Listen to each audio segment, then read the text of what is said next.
Hello there, friends. Welcome to Tea Talk here on the Flying Casual Network. Just kidding. This is a Star Wars podcast. Welcome to Flying Casual. Sorry, guys, I'm a little distracted. Just got over a 20-minute riveting discussion about herbal teas between Holly and Luke. So I'm kind of thinking we're maybe expanding our genre here, guys, or our podcasting knowledge. Are we going into a herbal tea podcast? Is that, Holly, what's happening? I think that would be great. Yeah? I think that would be a really good audience for us. The most gentle, just like discussions, very soothing and calming, maybe some slurping.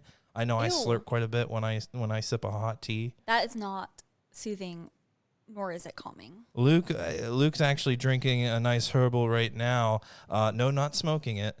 Drinking it. Luke, do you slurp your hot tea? I'll try to slurp gently. Somebody get this man a straw. To disturb you. Well, yeah, guys, we'll save the riveting tea talk for maybe a Patreon exclusive. I would just like to say something go on. seems uncivilized about drinking hot tea from a straw. Well, Or I've any seen hot worse. beverage. I've seen worse. Used to take a crazy straw with me to bars, and people were like, "What the hell's this guy doing? He's Did at the you? bar with his crazy straw." Did you Yeah, put it behind your It's ear when entertaining. you walk in? I just pocketed it. It'd hang out of my pants, like I just holstered it.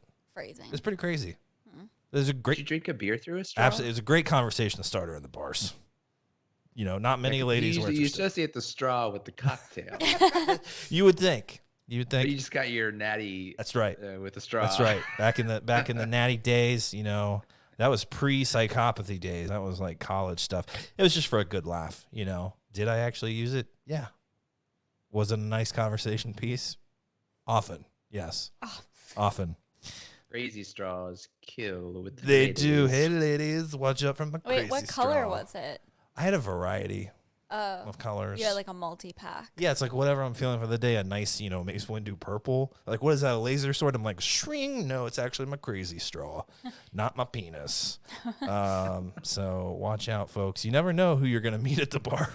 Might be a weirdo with a crazy straw. True. Right, Holly? There are worse people to meet at the bar, so. Yeah, it's not like I was like attacking people or making them feel uncomfortable. It's just like I was just minding my own business. Is that okay? I do think if I was Yeah. at the bar and some Something guy endearing next to me, about it, right? I don't know. I think if some guy You'd next have to me moved. pulled out You would have went down pulled a out a seat. crazy Yeah. straw, especially if it wasn't purple, I would Yeah. be like, "Pfft, goodbye. What a weirdo. What a weirdo. You'd Gotta actually probably go. ask for me to leave the premises. But hey, understandable. That actually is not a true story, guys. Oh, Or really? is it? I don't know. I don't know. Welcome to Crazy Straw Talk with Michael Wait, Canterbury. Are Yeah. we playing Two Truths and a Lie now?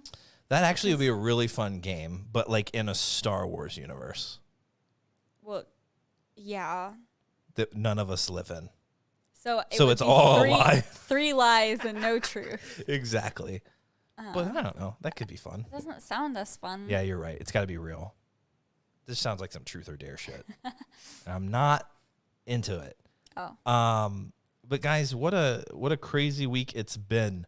You know, as a Star Wars fan, as a United States citizen, it's just kind of crazy.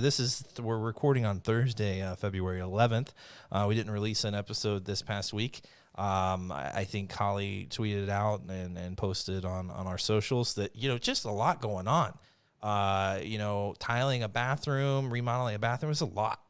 And so we needed a little breather, but we're back at it today, and it seemed like a good day to pick up the mics and talk about Star Wars. We do have some material to discuss. We left off our Darth Vader discussion with issue 9 of the new comic line, and issue 10 was released just yesterday, and a fascinating read, I will say. So we're going to come into that in the later part of this discussion, but some big news happened today. You know, made a lot of people happy, made a lot of people mad. But Disney officially acknowledged that they released, or I guess I should say Lucasfilm, released Gina Carano for, you know, some social media posts that she's made recently. And I mean, some that she's made over the past 4 months. But that was official today. She made a comment, a really stupid, ridiculous comment on Instagram where she reposted someone's comment. comparing being a conservative in the United States to a Holocaust victim, which is it's just absurd. But I do what I want to talk about in this whole situation is the future of Cara Dune. I don't know what Gina Carano's future is. I'm not even going to speculate on that. But the future of Cara Dune and Star Wars. But you have to acknowledge what's going on right now, and a lot of people, Holly, making it a political discussion. And I don't know about you guys, but to me, I don't see the politics in this. I see this as a really inappropriate analogy that should never be uttered by any human. This is a human decency issue, and someone was called out for making such a comment and was fired, assumingly from their job. Holly, how are you taking this in? I mean, it's been all over the interwebs. It's hard to avoid it. But how are you reacting to the news? It is really hard to avoid, and I have to say that I've been following the Gina Carano issue since she started making some transphobic comments earlier. I guess earlier this fall. I was not very impressed, Yeah. but I also wasn't very surprised that she had no consequences to that other than people yelling at her on Twitter. Yeah. But I mean, what's that going to do to her? It's just going to fuel the fire, and it did. Yeah. But I'm glad that she finally was held accountable for her comments and what she said, and I think that it's important to show like these things do have consequences. Yeah. And yes, she has every right to say whatever she wants, but that doesn't mean that she doesn't have to have any consequences for it. Yeah. Especially when it comes to hate speech, anti-Semitic comments. You Yeah. represent this company that really places a lot of value and emphasis on inclusivity and family and togetherness, and then you make comments like that, something's not lining up. Yeah. Yeah. It's crazy too, because, we're all following the impeachment of the former president of the United States right now. We're seeing there's consequences for the things that you say. And yes, you can wave the flag of the First Amendment all you want, but those words are going to catch up to you in some way or another. Luke, I know you're following the impeachment, but maybe you haven't really dug into this Gina Carano news. You definitely know about it now. How are you processing it? Not really a surprise, right? Yeah, I'm not a heavy social media user, as you two know, so I don't usually find out about this stuff until it becomes to the level of something happening, some consequences being faced, or it's starting to generate news, articles and things like that then pop up on my radar, which is how this came about. And it wasn't terribly surprising given some of the things that have gone on, but it made me sad and disappointed, for Gina, for fans, because the character was quite well liked, quite well received. Not my favorite part of The Mandalorian, but a solid part of it. I think the character is interesting, giving her the background of being Alderaanian and how that plays with her decisions to be a part of the rebellion and so on. She was bringing her physicality, her fighting skills to the role and doing a good job. And even in the sort of the acting parts of it, I think pulling off some good moments. Yeah. So it's just sad that she can't continue that journey that she was on. But we know who she has to blame for that, unfortunately. Yeah. And I haven't followed. I'm sure this is blowing up in terms of reaction. I'm sure it's being covered by media outlets, and there's probably a lot of very heated discussion going on about it, which I haven't been a part of, because I tend to get discussion like that out with a smaller group of friends, including you two, in this way, and just talking it out. But I can imagine there's probably a lot of like, you shouldn't tell her to shut up and dribble in the way that people tell LeBron to shut up and dribble. And I believe that's true. I think Gina should, and any person should, give their political point of view. Say, I like this policy Yeah. because it does A, B, and C things that I think are good. I like that candidate. She believes in 1, 2, 3, which are the most 3 important things to me. That's fine. Do that. You have that right. No one should tell you you don't, and you shouldn't. But like you said, Mike, it's so often in this kind of talk, we go to these hyperbolic metaphors so quickly. Yeah. And that's what you're right. That's what this was. This was this hyperbolic metaphor that by using it makes light of one of the greatest atrocities by mankind in our history. So that's I'll stop rambling, but that's all my feelings that just come boiling up. It's not comparable. It isn't, and none of us, other than actual survivors of the Holocaust, even have an inkling of what that persecution was like, and being a victim of such an atrocity. I mean, millions of people were imprisoned and murdered because of their beliefs and their heritage. That is in no shape comparable to being a conservative in the United States, especially one of privilege. Folks, do not take this as a political discussion. This is a human decency issue. So before you turn this podcast off, take a look at yourself and say, how am I interpreting this? Because someone made a very ignorant and indecent comment that they don't understand. They obviously don't understand history and haven't been persecuted like this. To make such a comment is ignorant and indecent, and she's suffering the consequences for that. That is the risk you take. If you have such opinions, if you, like Luke said, you're protected by the United States Constitution to say that. However, your employer does not have, those in which you represent do not have to stand with those opinions. And in most of our states, they have the right to terminate you, no questions asked. Holly, sorry.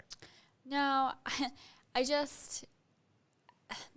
don't know what Luke said about just like feeling sad about it. I think that's like such a fair way to describe it. Exactly. Because I had a lot of hope for Cara Dune's character. And before I knew anything about Gina Carano, I just thought, like, what a cool woman to bring on into Star Wars.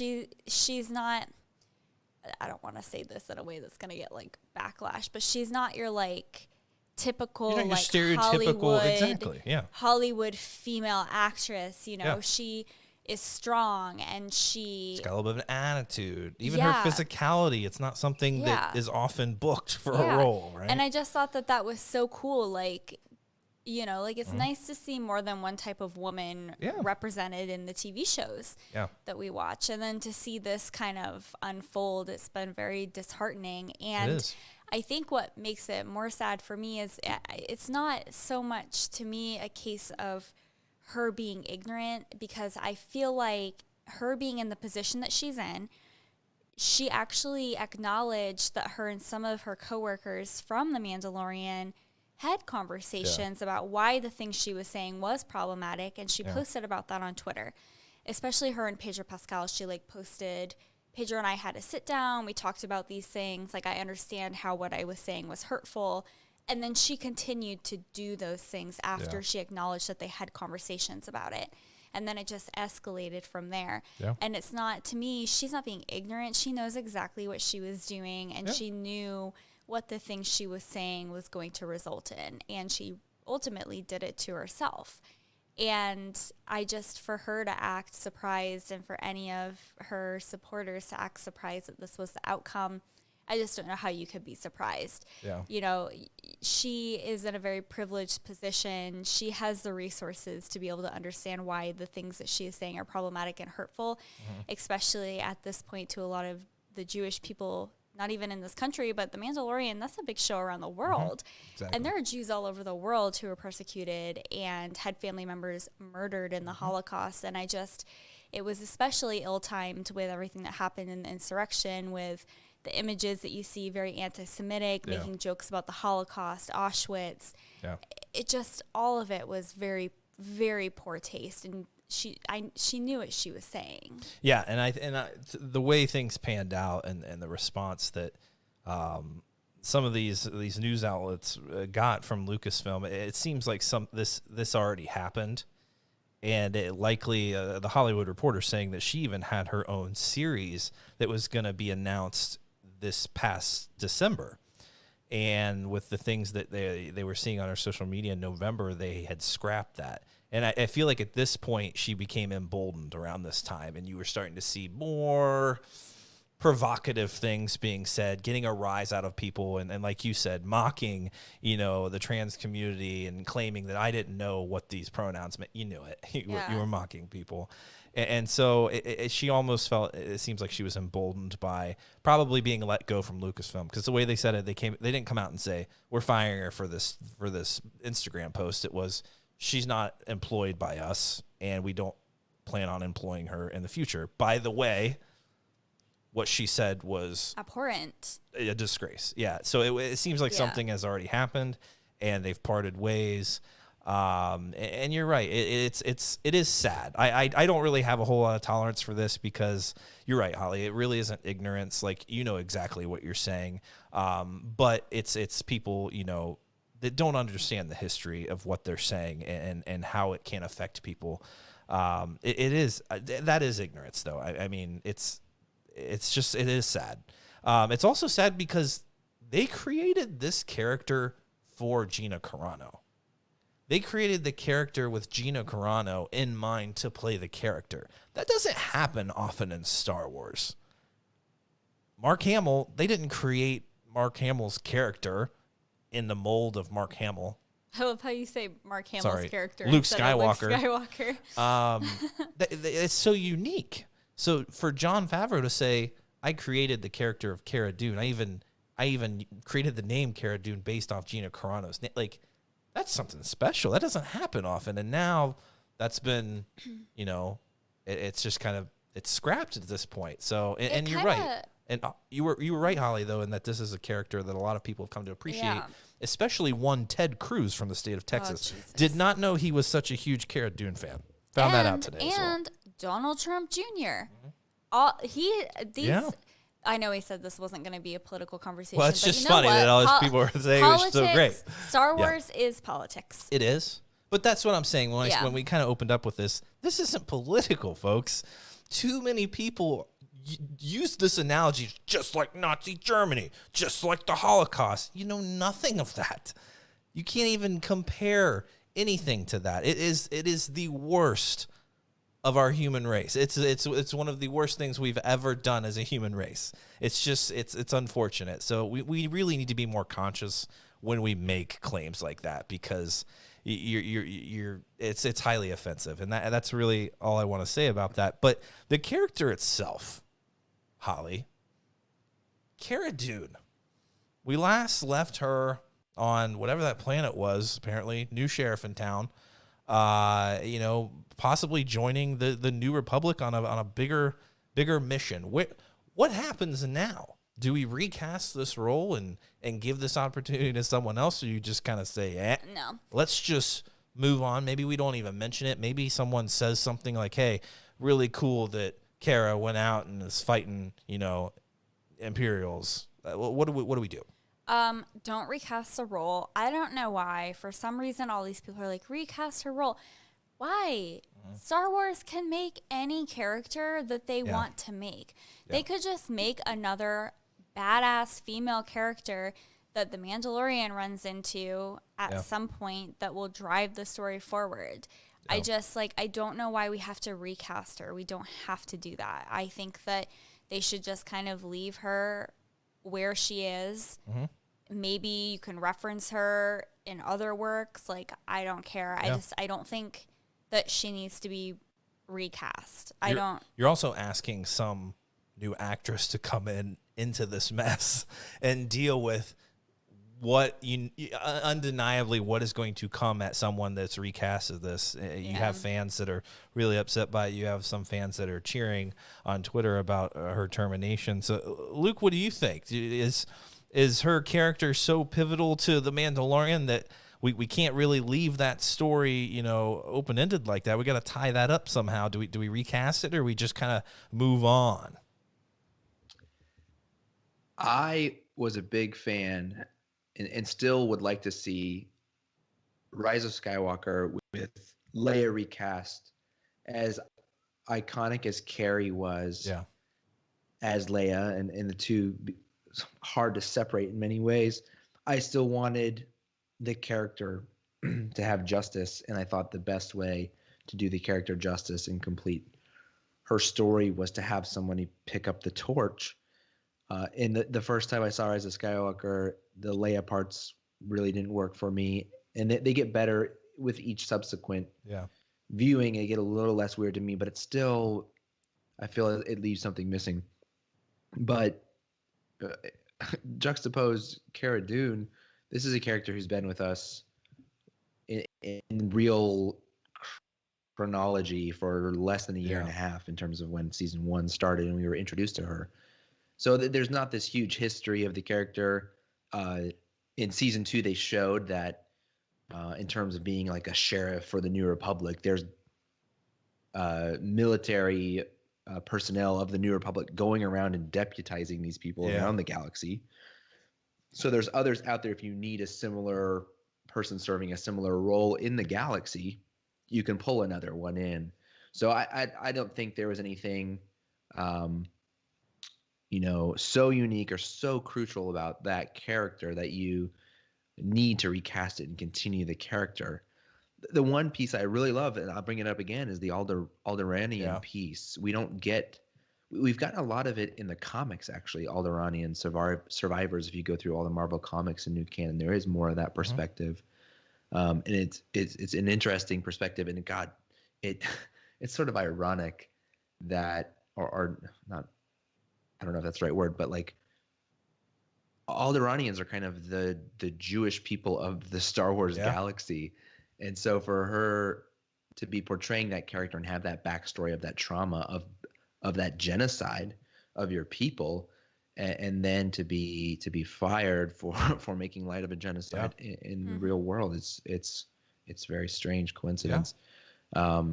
But I really love that aspect of the character. So if they bring another Alderaanian in, I think that would be cool. If the same person sort of filling a similar role has a background story like that, or bring in somebody from Hosnian Prime, or I like that perspective. Was really interesting. Alderaan is a bigger one, but I like that angle. But no, I don't think the character Cara Dune per se has to. Yeah, I think you're spot on too, Luke. I think it is ironic that this is how her, character is going out, or at least, Gina Carano is out of this role and making such a comparison. Because you're right, it's one of the most powerful backgrounds that we get, even in like Lost Stars, when how people dealt with this trauma and almost this guilt of surviving this, apocalyptic like experience, like that. What a really fascinating story to tell, and how they move on and find purpose in their life. And what a great opportunity here for her, whether it's revenge or whatever, but to tell that story that we're likely not going to get now. And it's very unfortunate that it happened like that, Holly. Yeah. I mean, I think that just because you're in Star Wars doesn't mean that you understand Star Wars. And I think that there is a big disconnect there. She can come in and she can be an actress who flexes her muscles while she wants, but that doesn't mean that she understands the character that she's representing or the role that she should be stepping into. Definitely not the greatest, female character in Star Wars ever, as a lot of people said last season. That is what surprises me, because all over Twitter, I mean, she was received well, and I liked her character a lot. You guys were very forgiving, I will say, and very understanding of where that character was going. I was a little more harsh. Yeah, I thought that. Well, you must have been onto something, because I'm not a prophet, Holly. Okay. I thought that character had a lot of potential, and I thought that would have been really great for Star Wars to kind of go with that, or at least for like Favreau and Filoni to kind of like build that up, and that was probably the plan. But then everything started kind of going downhill for Gina Carano, or because of Gina Carano after that. And I don't know. As disappointing as that is, she just doesn't really represent Star Wars for me. And for so many people to suddenly come to her defense and be like, Cara Dune was the best female character in Star Wars. I'm like, how? Yeah.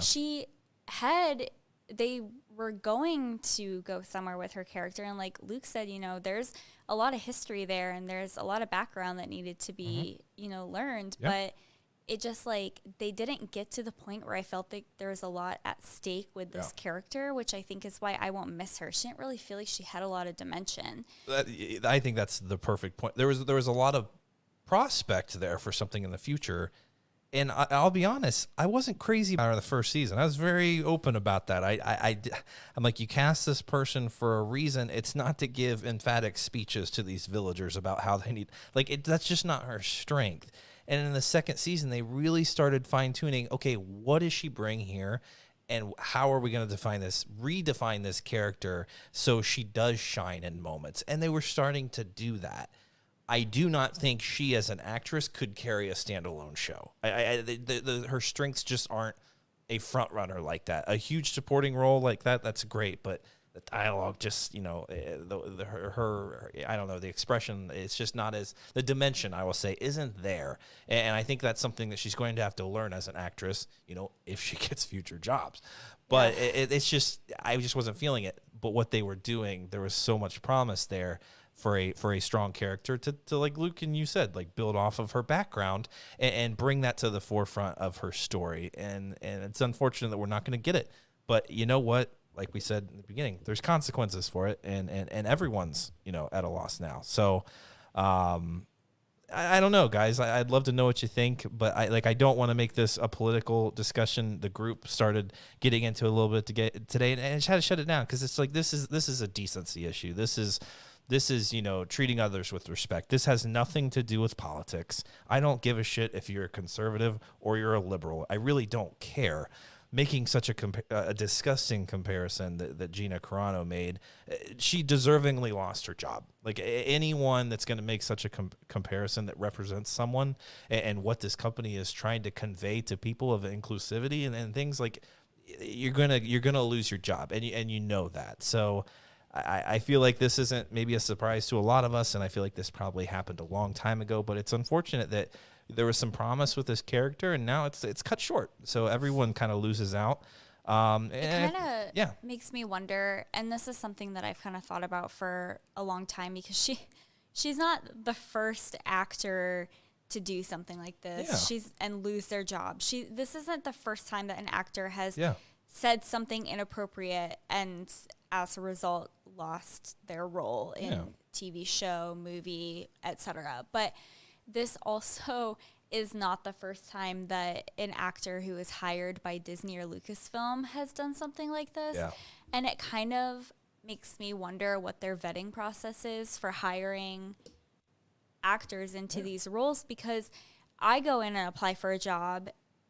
They will drug test you, run a background check. They call a bunch of references to kind of get a good character analysis. And it kind of like makes me wonder, is that something that they're doing when these actors come into these roles? Or is it not so much, we're going to make a lot of money from them, so we don't really care? But I don't know that someone said that in the group. Like, you knew what you were getting. Like, no, you didn't. Like, this isn't something, yes, she's a wrestling entertainer. That doesn't mean she's a shitty person. Like, being a heel in wrestling is a persona. It is a character that you're playing. That doesn't necessarily mean they're a dick in human life and make comparisons to being conservative to being a Holocaust survivor. Like, it just is not, it's not comparable. It's not relatable. So I don't understand that, how people are saying you knew what you were getting, because they didn't. Well, I didn't say that she knew, that they knew what they were getting. I'm just saying, like, I wonder, like, what that process looks like for, like, I think with such knowing who you're hiring, because those opinions don't form overnight. You know? They don't, but I mean, it's a huge enterprise. This is a huge company with a lot going on. It is, it's a business. It's there to make money, but it also has an image that it needs to preserve, and that this image that they're trying to create and be inclusive, and I feel like there has to be something like that. But I mean, to me, what I saw, especially in the behind the scenes of the first season, you saw a very appreciative person for being asked to join such a, an exclusive, community, and being so appreciative of that, and appreciating what she could do for future generations. And that it's such a huge shift from what we saw later on. And I'm sure that's just the character of the person coming out, the actual character, not the character she's playing. So I don't know. You can't, how can you vet everyone? They were giving someone a chance, not a ton of, I mean, she had some credits to some Deadpool and stuff like that, but nothing too crazy. And here was an opportunity to really establish yourself and have your own flagship show, assumingly, and just kind of threw that all away because why? It just didn't seem worth it. But that doesn't mean, I want people like this to just keep themselves quiet. Like, show yourself so you can be called out, because you have to learn that this isn't right. Yeah. And inevitably, I mean, those people do end up showing their own true colors at some point. I don't know. And people in the group said that earlier too. Like, I agree. I would rather know. Yeah. So I know what kind of people I'm supporting. Yeah. But I don't know. It's one of those things that's tough. It's like, it's not surprising, but it's shocking. Yeah. And I feel like that's something that was a really big theme in 2020 when things would happen, because a lot happened in 2020. It's just following us right into 2021. I feel like I'm saying that a lot. This doesn't surprise me, but it does have a shock value when you see it happen. I mean, and it could be different in other franchises too. This is, something beloved. This is George Lucas' creation that we all tend to believe is real life. And so it hits closer to home than it would in something else. And that doesn't mean that what's happening in those other franchises or productions are less, like threatening, but it's hitting close to home because this is something we love and that we covet, and we try to protect it. We want people to feel like they're welcome and especially our community, but in the general Star Wars community, because that's what the movies are about. That's what the original saga was about. So it's a kid story. So you want people to feel welcome to, be somewhere that they can escape and not feel like, and feel represented. So it's unfortunate, guys. But don't make it political. I know a lot of people are, but it's just like the three of us will debate politics all day. But it's like, this is decency. This is having respect for everyone. And that isn't hard to do. I find it baffling that this is such a struggle, because it isn't hard to just be decent. It feels like it takes more effort to not be respectful. But I digress. Like our number one rule on this freaking podcast. Oh, yeah, we shut that down. Don't be a dick. Yeah. Hey, we all slip up, and we're, not as respectful as we'd like to be, but not like that. It really isn't difficult to not cross a line like that. So just, we always say be kind to each other, and you know what? Just self-reflect every once in a while. Try to put yourself in check, put your ego at the door, and have a little empathy. That's the biggest thing. I think empathy, obviously this statement was the furthest thing from being empathetic for anyone who's experienced trauma, like these millions of Jews and their survivors, did in this time period of the most indecent time.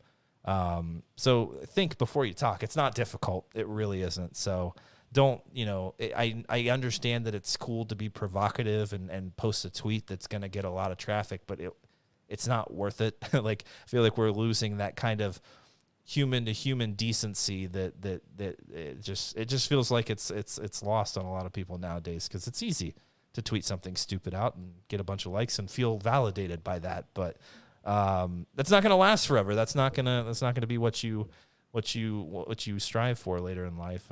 But yeah, now I'm acting like I've been here for 80 years on this planet, but that's just a stupid podcaster's view on the world. Did you ever answer your question? Do you want... Oh, Cara, no, I didn't. Sorry, I just went into a whole spiel. So do you, Michael Canterbury, want Cara Dune to be... Do you have, like, the original trilogy I can put my hand on and I can swear the oath? Somewhere, yes. I vow to protect the Star Wars saga, defend and protect the oath of Star Wars. I feel like that we all should have to take that, right? Yeah. Maybe we'll write that. Maybe the group can write that. The Oath of Nettie's Star- pretty witty. I bet he could write a great I'm Oath of sure Star he Wars. could. But no, I don't want it recast. I don't. I think maybe just kind of ignoring the fact that this character that was, in 2 seasons, just never mention them again might be a little too, hey, what happened? Just, hey, she's out with the New Republic, on a special mission, or she's the new sheriff in town on this moon, like whatever. That's cool. Like, she's not going to be here to save your ass next time. And that's fine. And let's bring in some other awesome, female, like Iden Versio. I don't know. I'm just saying, Luke, I mean, we could use some Iden. I mean, that feels like a good, let's cast. Is the timeline right? Girl, I don't know. Yeah. I don't know anything about I know because this. you haven't played the freaking campaign of Battlefront 2 or read the book. So It's tell cool. me. That's a great Yes, call. let's Michael. go. That didn't cross my mind. And what is her name? Gina Garankar. Yeah, no, you got it. You're getting there. Holly will have to look it up. She could look it up fast. Who am I? What am I looking up? Iden Versio. She actually was the actress who did the motion capture for the game, and she's a huge Star Wars fan. Yeah, it was Jaina Gavankar. Janina. Yeah, that's right. She's awesome, and what a great story. No, not too many spoilers, Holly, but I've probably spoiled the past. Member of the Empire, epic, elite leader of the Empire, and defects, and experiences a lot of trauma herself. Losing millions of people on the Death Star, being like, wait, how did this happen to us? And having to process that. And then joining the rebellion in the end. I actually don't even think I finished the campaign. That's embarrassing. Well, I love that storyline. That's when I read, we all read Lost Stars. That was like such a cool point of view. You will love this then. So I have to play Battlefront then. Yeah, you do. You have to stop slaying orcs in Shadow of War for a little bit, which I know you love. Guys, I've never seen Holly more violent than playing Shadow of War on the PlayStation. Things that I didn't even know she was capable of. But, Not violent.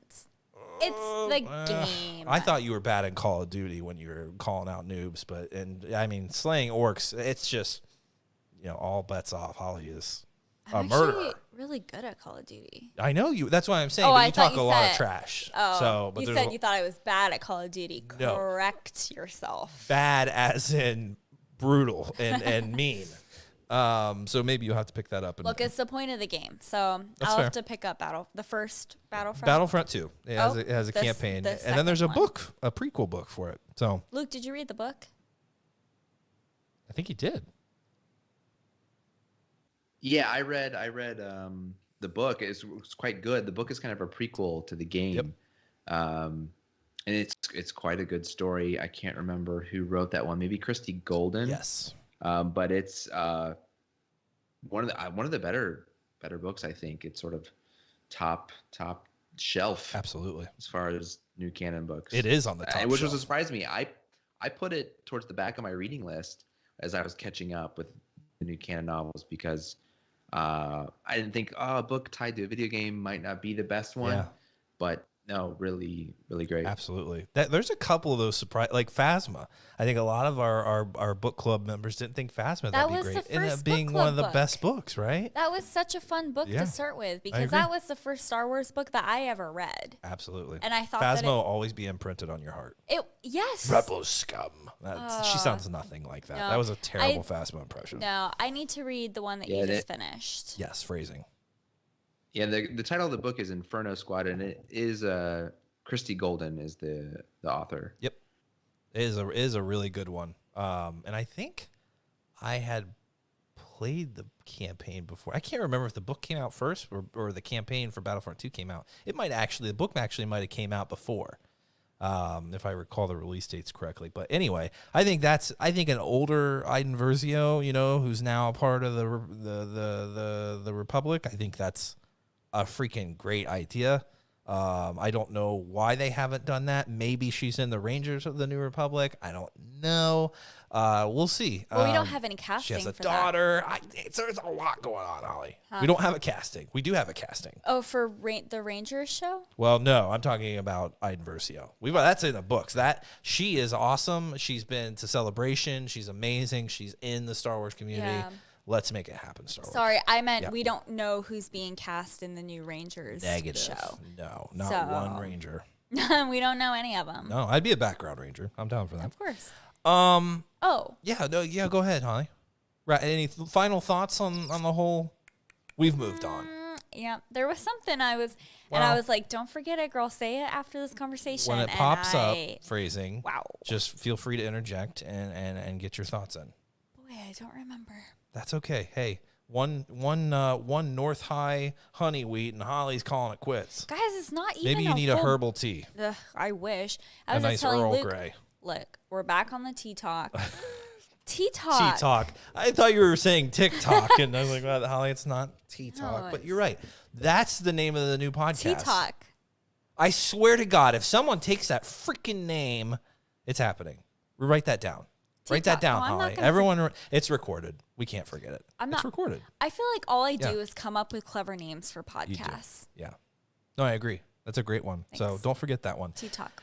Guys, moving on, we mentioned, we're continuing our read of the Darth Vader 2020 comic line, and a real tease in the last issue. We saw Darth Vader escape Ochi of Bastoon and the Emperor's plans of this test or destroying him or punishing him, whatever it was. We see him escape, and he's taking Ochi with him. And he said, I'm going to Exegol. He finds out about Exegol. He's like, the Emperor's secrets are there. I know they are. The more he doesn't get to Exegol, the longer I think this is a really bad idea, Vader. Well, the more pissed off he gets, too. And we're going to talk about that. Oh, I have a question. Oh, yeah. Should we be calling him Darth, or should we be calling him Vader? At this point, I think if Obi-Wan Kenobi can call him Darth, I think we can all call him Darth. They probably should just title the comic line Darth. I don't know why they're not. But yeah, if Obi-Wan can do it, I think we can do it. If Obi-Wan Kenobi can call himself Ben Kenobi, I feel like you can call Darth Vader Darth. What would Obi-Wan do? What would Ben do? What would Ben do? I don't know. Not the Ben do, Holly. I love the Ben do. That's a whole different conversation. So Vader, he finds this hyperspace dock, and he's ready to shoot to Exegol, and runs into this gigantic creature. The Red Terror. The Red Horror. He looks like a giant kind of squid with ridiculous teeth. But he's in this like nebula, this like red nebula. And Vader's just like, this thing ain't gonna stop me. Like, I'm Darth Vader. And guys, pause me if I miss anything here, but Ochi is a comedian. Ochi went from being some terrifying Sith assassin that I thought we needed to worry about to the funniest guy I've seen in Star Wars in a long time, and that includes the comics, that includes the movies and everything. So he's hysterical. Vader has him held captive, but he's just cracking jokes left and right. And he thinks it's a bad idea, but Vader's like, this is the shortest route to Exegol. We're taking this thing out. Well, lo and behold, few Imperial starships show up, Star Destroyers. Have we figured out if this is Slime War or... We don't know. Still don't you know. have to assume it is. She seems like she's in the inner circle of Palpatine. She's still around at this point. So yeah, she shows up with 3 Star Destroyers and is hell-bent on making sure Vader does not escape. They are throwing everything at Vader. Vader has survived Ochi. He survived murderous droids. He survived the Eye of Webbish Bog. Like, he has a freaking droid arm and legs. There's not much to him left. And it's so personal for her. Like, oh yeah, she just like endangers everybody because she's like, you kicked me out of the opera that night with Palpatine, and I'm pissed. You bastard. Yeah, pissed. I don't know. She holds a grudge. Just like calm down. I know. Calm the red eyes down. Like, starting to think she's a Sith. And she's got that Dracula collar. Actually, it's kind of badass. Hot. Yeah, I was going to say. I'm kind of into that. Really? Yeah. I kind of think we should get cloaks like that, and they should have the Flying Casual logo on the back. That's actually, we'll design one, and then we'll sip tea while we wear our Dracula We'll have cape. our names embroidered on the collar. I like that. Put some jewels on them. I think Luke would probably pull that off better than any of us. He draped the hair down. Looked like Draco Malfoy. Was that his name? Draco Malfoy had blonde hair. Luke does not. Well, Luke, would you ever consider dyeing your hair blonde and then no? I haven't had the blonde hair since a bad dye job in the middle school era that probably looked a lot more We don't orange talk about that. than anything. Back in the bleach days when that was the craze. We might have to. This might have to happen. I might have to get a hold of the wife and just say, "Is there some way we can just I don't know, do it in his sleep or capture him and dye his hair?" That would actually be the greatest costume. If you guys don't recall, several episodes ago, we talked about our Halloween costumes, and Luke was the Winter Soldier last Halloween at work, and it was one of the best costumes I've ever seen in my life. But on Draco Malfoy, that is his name, right, Ollie? I mean, I think so. From Harry Potter, yes. Yeah, I think so. Just making sure that I was correct. I think you could pull that off, Luke. We actually just talked about Draco Malfoy last episode, didn't we? We did? Oh, jeez. I feel like it's been so long. Wait, is Draco the dad or is he the son? No, that's Lucius is the dad. Lucius is oh, my bad. Because there was that Lucius, actor. yeah. Yes, this is the guy we just talked about. Who is he? Oh, Jesus. Okay. Moving forward, now we got Lucius Malfoy this Halloween. So Vader is surprised by these Star Destroyers showing up, and what's her face is hell bent on destroying him. You're not going to escape this time. You've escaped all these things. You think you're so powerful. Well, watch all my TIE bombers and TIE fighters destroy you. So they send pretty much every TIE fighter they have on the ships. Actually, after Vader. that was pretty comical because her commander or whoever was there with her was like, he's already taken out 3 TIE fighters. Wait, no, 7. No, 8. 11. Yeah. A lot of comedy in this issue. Yeah. But then she just, I don't know. What did she do? She did something that made me so mad. She said, sorry, I'm trying to scroll get through to it. There you go. Page. Yeah. So. What'd she say, Holly? So. What was so funny? She says, congratulations, Lord Vader. You've destroyed 6 TIEs. And then he goes, 7. No, 8. Oh, sorry, 11, actually. And then she says, no matter. You have hundreds of fighters, Admiral. Yeah, and just sends them all after Vader. So Vader... She didn't care. Vader turns around, starts running. And this is when Ochi cracks another joke. He's like, that's the best decision you've made all day, Vader. And it's like, Ochi, chill out. Like, oh, my God. So, well, he said no shame in running. No shame in running. I do this all the time. I do this all the time. So we now know Ochi's a coward. So Vader takes off and turns around and goes back towards this creature. Holly, you can pull up the name. Maybe Luke remembers it. It's Suma something. Yeah, it's a Suma Verminoth. It's a subspecies of the Suma Verminoth, which is the creature from Solo. Yes. We talked about it's like a squid-like creature like you see in Solo, but this subspecies has some mind trick power that we get into. It is fascinating. I mean, the teeth alone are hideous. I mean, I don't remember seeing those teeth in Solo, but I mean, this thing could chomp anything, and I think they said that it eats its own kind, and that if you're gonna survive its physical menacing presence, you're not going to survive its what did they say? So what Ochi really says? Yeah, sorry, that's me paraphrasing Ochi. He says the specimen evolved to hunt its own kind. Yeah. And then he said, its attacks transcend the merely physical. Yes. Then he says if it fails to crush your body, it'll surely break your mind. So that it appears that when you fly into this nebula-like thing that it's hanging out in, I don't know if it's part of the creature or if it's, whatever it is. But like Luke said, it almost is connected to the Force. And so when Ochi and Vader go into this nebula, it starts messing with their mind. And then we start having some visions from Vader. We don't see anything from Ochi. We hear from him in a bit. But Vader has some visions. And they're very trippy. Holly, do you have the visions up? The visions. The visions, I have them. Tap into the Force and tell me what the visions are. And this is not from Luke's herbal tea. No smoking of the herbs for this one. So he has a vision, and mind you, this creature is in the background of these visions. Yeah. So he has a vision of him and Obi-Wan having a confrontation where he says, Obi-Wan's classic line, if you strike me down, I shall become more powerful than you could possibly imagine. So kind of seeing the past confrontation, yeah. And Vader's like, enough, and strikes him down. Yeah. And then he says, I am beyond all of this now. Yeah, Vader says that. You think so? Yeah.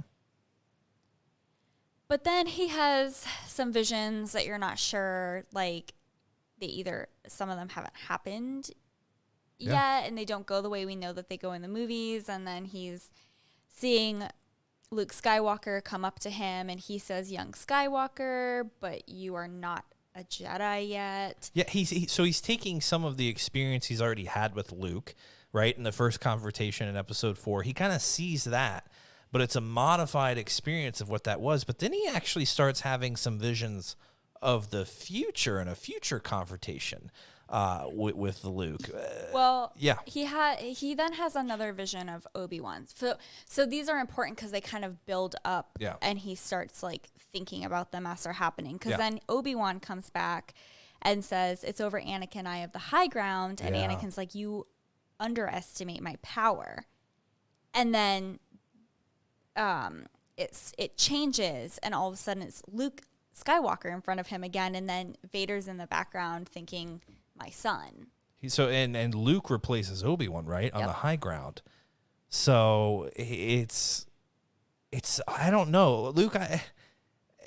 How did you take these? To me, it was almost like this thing. Place your biggest fears when it kind of gets in your mind. And it seems to me that Vader, it has fears of being abandoned almost, and like just some stuff that he's suppressed over the years, but just like seeing the vision of Obi-Wan and then, you know, him saying, "I have the high ground," and then seeing his son in his place. How did you interpret this? This happens every issue with this series. You get into these trippy visions, and it's people switching places and being in scenes they weren't in, or being in the opposite perspective of the scenes they're in. So we've been down this road before, but this is another interesting take on it. Yeah, it's intermixing Obi-Wan and Anakin's fight on Mustafar with Vader and Luke's fight on Bespin and Empire Strikes Back, but it starts to reverse the roles where Luke is in the position of Vader, having cut off Vader's hand instead of Luke getting his hand cut off, and sort of winning the duel.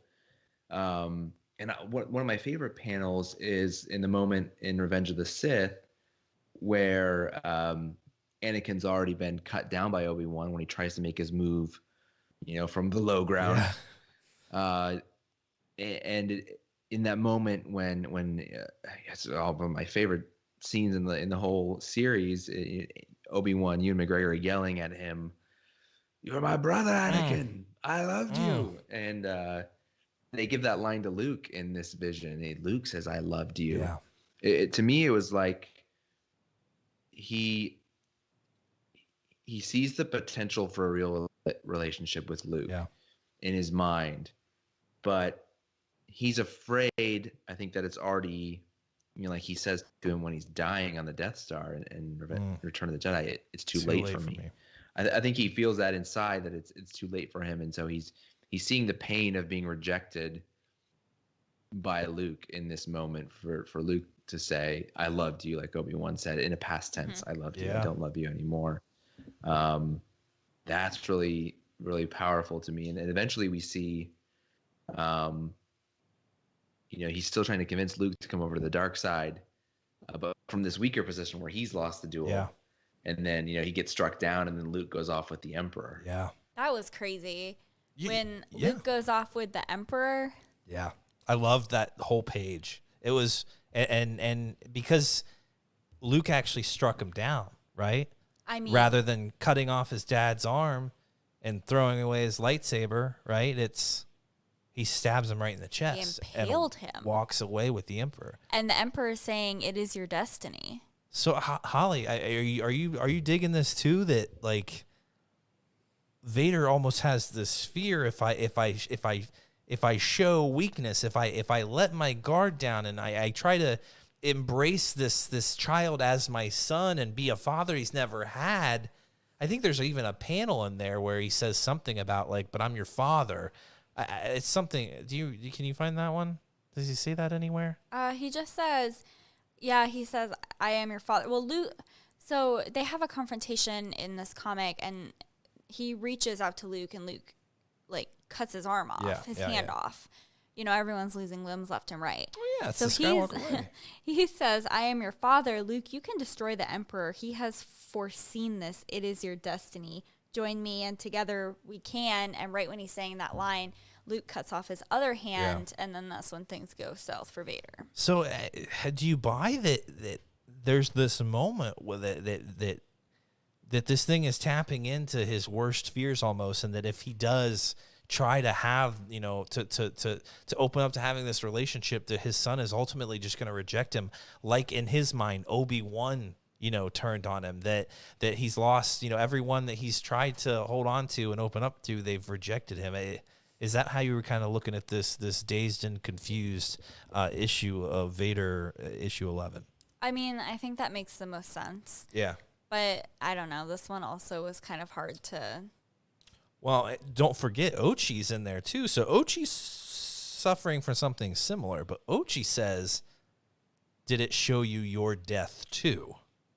So, and I mean, it technically did show Vader dying with a lightsaber in his chest, but is that necessary? I mean, we always know that these, even this Suma Squid guy, if he's showing him visions, the future is always in motion. He's just seeing bits and pieces of past conversations and what could happen, and it's kind of messed up. And that's the thing, is that taking these visions seriously and as is what put Anakin in this situation to begin with. Yep. He had these visions, his mother, visions of Padme, and he set out to try to stop them from happening, but ultimately him trying to stop it is what actually made it happen. So it was like a self-fulfilling... You're nailing it. I don't know if I want to say prophecy, but like... He thought it was going to happen, tried to make it not happen, and by doing that, he made it happen. And it's like you would think that he would learn, which maybe he has. We don't really know. He doesn't really have too much of a conversation with Ochi about how he feels about it afterwards. Yeah. He's just pissed, I think. Yeah. He's always pissed. But it's like you would think that he would not put too much stake into that because he knows... I will tell you this. You can't take it too seriously. I thought this was the moment. I thought after he had this vision, he was going to say... Wow, I can't, if I do have an opportunity, I cannot lose my son. I really thought this was going to be a turning moment, but like Holly said, no, Vader doubles down. And he says, what's the anger leads to hate? Hate leads to... I think it's... I'm totally missing it. He says... They hope to fill me with fear, but fear leads to anger, anger leads to hate, and hate leads to power. Hate leads to power. Yeah. Those are the same lines that Palpatine fed him several issues ago, like issue 6, I think, about what it truly means, what the dark side and the Sith, truly means. That great change to Yoda's progression in that same way. It seems like he's fully embracing it then, which is what I thought. We weren't going in that direction, but it seems like it's emboldened him to say, absolutely not. And who knows, when we were on Exegol, actually, we'll see if that changes with what he finds. But so when this happens, like we just said, it angers Darth Vader. And he actually then, they land on it, they kind of crash land on Exegol. And then he gets out of the ship and just starts using the Force. And pretty much just like brings this creature to his will. It seems like it. And I think Holly picked it. I thought he just kind of destroyed it. But he's sitting on top of it. And Holly said that it looks like he's controlling the thing now down on Exegol. And you can kind of see the little, I don't even know what the headquarters on Exegol of where Palpatine and them were. I don't know how to describe it. Listen, but yeah. Okay. Yeah.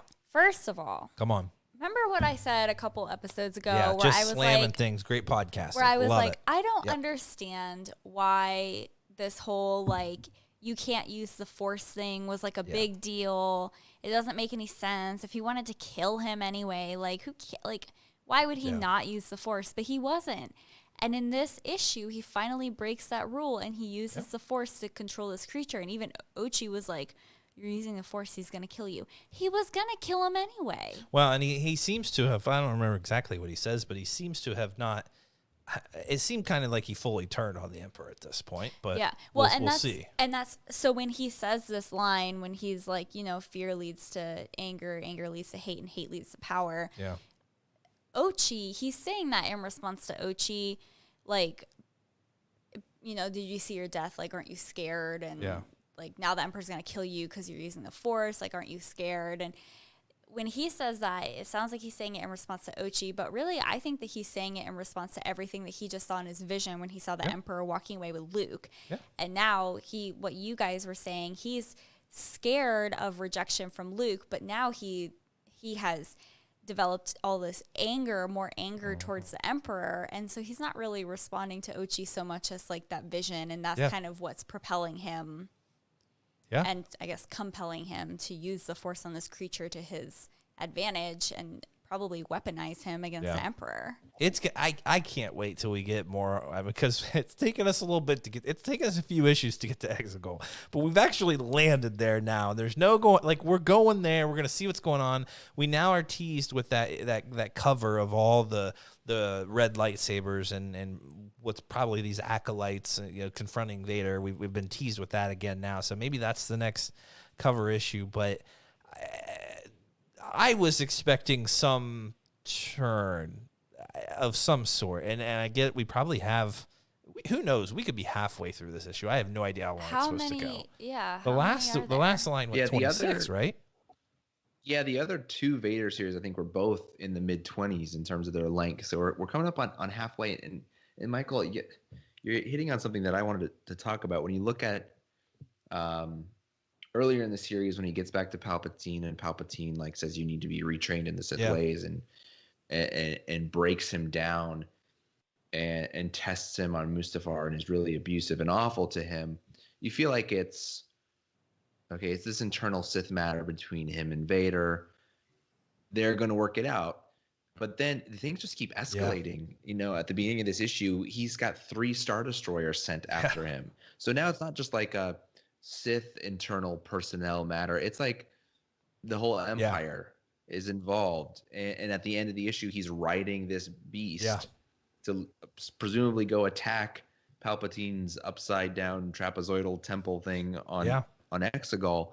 So I just keep wondering, how does this relationship get repaired in any ways with him and Palpatine? Because at the beginning of Return of the Jedi, they're not at each other's throats like this for sure.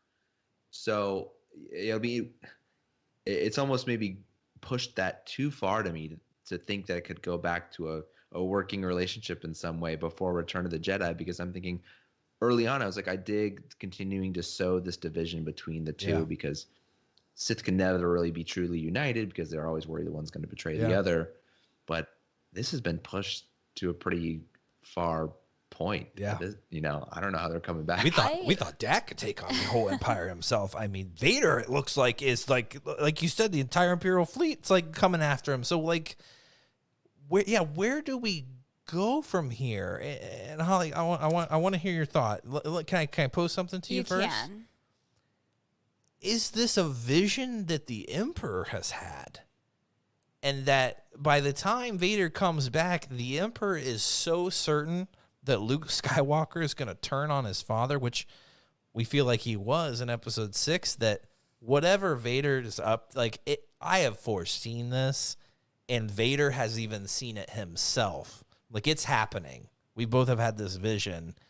I don't know, Holly, are you buying that? I think this is something that I kind of struggle with back and forth. So I think that there's one of, to me, 2 things, and I'm sure that there's more than 2 things, but to me, there's one of really 2 things that could be happening. Yeah. One, I think that probably less likely, but I don't know, based on the events that we saw in the sequel trilogy, it is possible that Palpatine kind of has more plans than what we thought before during the prequels, I guess. Well, I think that this could possibly be a huge plan for Palpatine, and he wants Vader to get to this point, and then he's really going to break him. Yeah. But that's one thing. Come on. What I think is more likely than that Let's go. is I think know that where you're going. So Vader he's seen these visions. He knows that the Emperor doesn't trust him. He doesn't trust the Emperor. He has this idea that he needs to get to Luke somehow so that vision doesn't come true. Yeah. He is going to probably play along with Palpatine, which is why we probably see them have more of a working relationship in the next film. But we also know that Vader has other plans. Yeah. So I think that, I don't know, I just kind of see him kind of like playing along, but not really being. Holly, I will finish what you started, Ben Solo said. It's a very interesting, if we're like him aspiring to be like his grandfather, if we're going to go down this road, maybe he gets to a point where Palpatine tries to break him again, and he kind of goes along with this point. Hey, I've accepted my destiny. You're my master. If you desire for the boy to be sent to the change to the dark side, cool, I'll do it. But I don't want to say pulling a Ben Solo because this all happened before then, but maybe they are very similar, like we've been led to believe, and maybe he's pulling his old grandfather's trick here. I don't know. Luke, could we expect some deceit here for Vader? Obviously, there was something going on in Return of the Jedi to where he's foreseen it. Like, Luke, you and I can rule, we can defeat him, but didn't go the way he thought. Maybe some deception here on Vader's part. Yeah, I think that makes sense. He's going to have to be conciliatory in some way, and I guess we'll get to that point. But right now, he seems to be on the warpath. At least halfway at the end of there. this issue. We're at the top of the peak now. It's just come shooting down. Right. Yeah, I'm surprised. I am surprised as well, Luke, because I'm like, when is it gonna happen? When is this gonna be this moment? And it's like, holy crap, we're only in issue 11 of possibly 26 issues. I mean, we're just getting started. It feels like. So yeah, I was very surprised, and you're right. This is bigger than just the games between the master and apprentice. Now you got these Imperial fleet coming after you, and who knows what's gonna happen on Exegol. I feel like we're gonna see some weird stuff. But I'm looking forward to it. You know what else is kind of weird to me? No lightning on Exegol so far. Didn't see one strike. I mean, not yet. Yeah. I don't know. Also, his little, what did Luke call it? Upside down. The upside down? The Suma actually looked like it was from the upside down. Okay, well, this little building, at first when I saw this page. Looks like a little mouse droid. Yeah, it looks like a little mouse droid. It does. But looks then so it's tiny not. there. Yeah. But it's not. He says, let's read through this again. Come on. The whole comic. Let's just break it down. He says, but fear leads to anger. Anger leads to hate. And hate leads to power. So now let the Emperor fear me. Come on. If you're following that logic, he's making it sound like he wants the Emperor to fear him. And then the Emperor's just going to grow stronger because it's going to lead to power. I'd pay to see him riding that Suma creature right up to the Emperor's destroyer and just be like, what are you going to do now? I mean, why not? I don't know.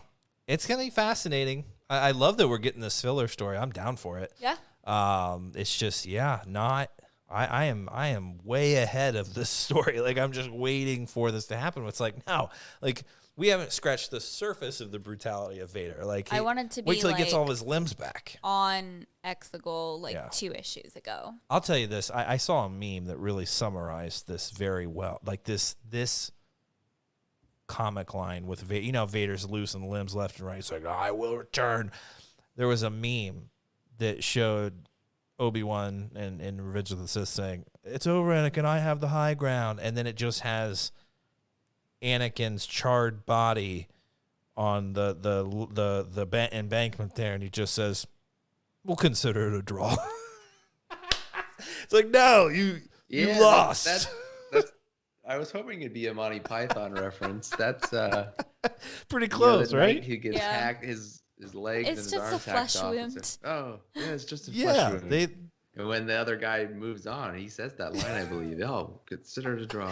I totally forgot about the Monty Python reference. That is Vader in this entire line so far. I'm like, cut off my legs. I'll build new ones.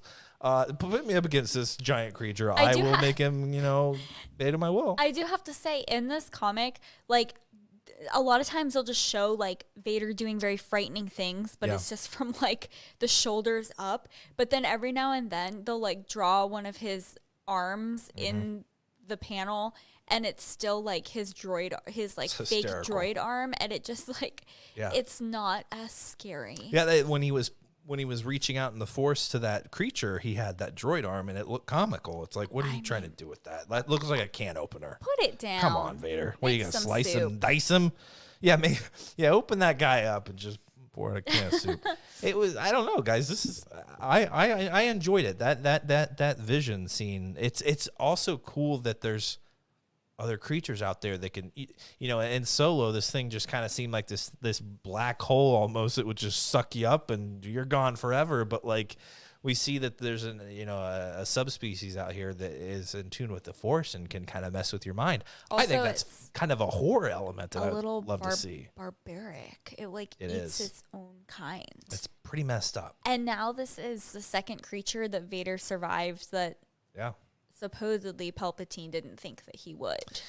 That's what what's her face is just like, nah, he won't survive this. It's like, well, everyone said that no one has survived the Eye of Webbish Bog either, and they did. So why? Who came out? Yeah, it's like proving the haters wrong. Listen, lady, this is not Vader's first rodeo. Yeah, great Kate, by the way, but not his first rodeo. But sit down. Yeah, like I said, she's still bitter. Know who you're dealing with before you get in the battle with them. Yeah. It's like that's. Well, let's be fair though. It doesn't matter how menacing Vader is. I mean, he doesn't have any limbs. And he has a can opener for an arm. I mean, how do you take that? Especially if you're that giant creature. Obviously, you're like, okay, buddy. He looks screwed. Like the Lego Vader with the little pincher arms, like a little crab man. Yeah. Wow. If you could take like a Mon Cal's arm and throw it on Vader as a Lego figure, that would. Okay. Well, imagine this. Yeah. Just humor me. Okay. Picture Vader in the Mon Cal sweater.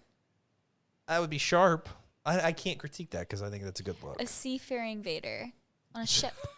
That's probably what he fears the most is water or something like crazy. Like he would melt like a witch. I don't know, guys. But it's a fascinating read so far. If you're not reading it, check it out. I think it's worth the purchase. It's worth getting this backstory and all the Vader lines have been great. So this is just a good continuation. I mean, every once in a while you have issues that you're like, I could have done without it. But even the cover of this one, very menacing with his red eyes and fighting this red storm. It looks like Luke sent us a text. He sent us a picture of that creepy Vader in this comic, and he's like, he is coming for you. Phrasing. I thought he sent a Pornhub link, but I mean, turns out it was I'm kidding, guys. It was a play off last week's episode. But anyway, well, guys, I hope you enjoyed that discussion. I get that, some people consider the whole Gina Carano thing sensitive, but be better to each other. Like it's not. I don't know. We tend to tear each other down with these discussions, and it's just it's just decency. It's not difficult. Just be respectful. That's all we expect in this podcast, and how we treat others, and that's what we expect of our group and our discussions. And so I thought it was worth mentioning, and I think it's worth mentioning. We're introduced to this character that some people enjoyed, and we're not going to get it anymore. So what do we expect? What do we want? And then Vader just not disappointing with his ego. And his can opener arm. I can't wait to see him whip out that laser sword and take on like 20 Sith acolytes. How can he hold it? I don't know. I think he's going to be holding up a Sith acolyte in a choker with the can opener arm and then slicing others with, just like he did on the younglings in the temple. I know. Can't wait to see that. Can't wait to see it. Guys, well, let us know what you think. Like I said, check out the comic line; it's worth it. If you don't, maybe you can't afford the comic books, or you're really not into that. I will say that Star Wars Newsnet does a really great synopsis of these stories. So even if you can't pick them up or you're not really into it, you can get the story out of it. I don't always agree with their kind of reaction to it, or whether they liked it or not, but they give a great kind of synopsis of what's going on. So check it out there. They do a great job of highlighting all the comic books. But right now, we kind of abandoned the main line for a little bit. We'll come back to that at some point. The comics were just becoming a lot. Now all the books are out, and Michael's overwhelmed, and he can only read so fast. So I'm still working on Light of the Jedi, over halfway at this point. Luke's already read it. Holly is itching to read it in 2 days once I'm done with it. She may be reading it right now during the podcast. I'm not sure. In Michael's defense, he is reading 2 books right now. I am? Yes. Yeah, I am. You're right. Was it 0 How or many? 2? Well, get You're this. reading The Rise of Skywalker. I meant to tell everyone this a couple of podcasts ago, but I finished Chaos Rising. Did I announce that yet? Have I announced? I don't think I did. Did I? I think we talked about it. Let's talk about it Well, again. now I feel stupid. No, Because no, I wait. thought that everyone thought I was still reading Thrawn. Maybe we did it. I finished it. I finished it several weeks ago. And you know what? Not my favorite. Sorry to spoil it. But it Not my took you favorite. months to get through that book, and Because I wasn't feeling it. And you were It was reading. it was an end table, night table kind of read, and I would pick it up for 10 minutes and be like, I can't get into it. Michael would put like 17 water glasses on top of that book. I'm like, Well, I'm are just you ever planning for the reading that? alien invasion. Water glasses? Holly, you haven't seen the Yeah, alien. yeah. Oh gosh, okay. What's that? I'm gonna have to explain. My wife is always planning for that damn See, thing, too. you know, there's a reason. So when the aliens come and they, they're allergic to water, I will be the survivor. I'm sorry, what? Holly, I can't with you right now because you haven't seen the movie. We'll have What to discuss it movie? off air. I can't. Like, we'll talk about it. I don't want to embarrass you in front of everyone because you were probably 11 or something. You couldn't get into this one. What movie? We'll talk about it next episode. Guys, I do hope you enjoyed this discussion and some of the banter and talking Vader and the future of Cara Dune. If you did enjoy it, let us know. Go to Apple Podcasts. Give us a 5-star review if you'd be so kind. We appreciate that feedback. Helps us get the word out to folks that Flying Casuals doing it right, talking Star Wars. Check us out on YouTube if you enjoy a long-form video format. You can check us out there as well, or any other podcasting format where you enjoy kind of consuming podcasts. So let us know there as well. So I hope you guys have a good rest of the week. You'll be hearing this on coming Monday, but we will be back with another episode talking episode 9, the novel, with our book club. So looking forward to that. I still need to finish the book. You're right. I am reading 2 books. There's the kid. I finally understand what you were saying because you're absolutely right. My bad. I totally forgot it because I haven't finished it, but we'll get to that. So looking forward to that book club and that discussion. I know all of our group and book club is excited for this. So I want to expect that episode soon. So take care of each other, guys. Be kind to one another, and may the Force be with you all.